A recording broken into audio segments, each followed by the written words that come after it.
பகுஜன் சமாஜ் கட்சியினுடைய தமிழக தலைவர் ஆம்ஸ்ட்ராங் கடந்த 2024ஆம் ஆண்டு ஜூலை 5ஆம் தேதி கொலை செய்யப்பட்டார். இந்த வழக்குல இதுவரை 27 பேர் கைது செய்யப்பட்டு சிறையில் அடைக்கப்பட்டுள்ளார்கள்.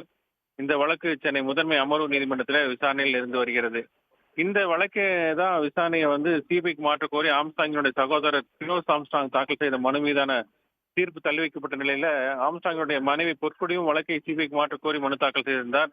அந்த மனுவில் வழக்கில் காவல்துறையின் முறையாக விசாரணை நடத்தவில்லை எனவும் முக்கியமான சாட்சிகளுடன் விசாரணை நடத்தப்படவில்லை எனவும் கூறப்பட்டிருந்தது.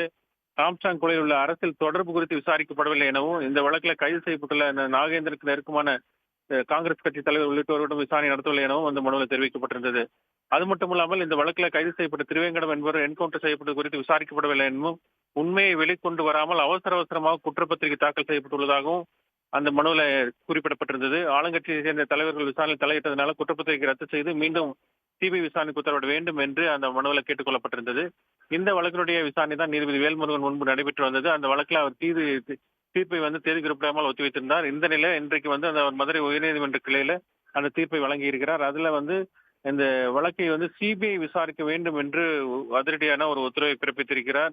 6 மாதத்திற்குள் சிபிஐ ஒரு முதல் கட்ட குற்றப்பத்திரிகை தாக்கல் செய்ய வேண்டும் என்றும் இதுல அரசியல் மற்றும் மீடியா தலையீடு இல்லாத வகையில் விசாரணை நடத்த வேண்டும் என்றும் அந்த உத்தரவை பிறப்பித்திருக்கிறார். அது மட்டுமல்ல, காவல்துறை உடனடியாக சிபிஐக்கு அந்த ஆவணங்களை வழங்க வேண்டும் என்றும் அந்த உத்தரவில் அவர் குறிப்பிட்டிருக்கிறார்.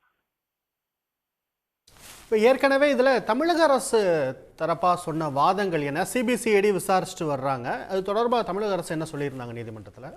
இந்த வழக்கு விசாரணை என்பது தமிழக அரசு சார்பில் காவல்துறை சார்பில் ஆஜரான வழக்கறிஞர் இந்த வழக்கு விசாரணை என்பது முறையாக நடைபெற்று வருகிறது. ஏற்கனவே 27 பேர் கைது செய்யப்பட்டிருக்கிறார்கள். குண்டர் சட்டத்தில் கைது செய்யப்பட்டு அடைக்கப்பட்டிருக்கிறார்கள்.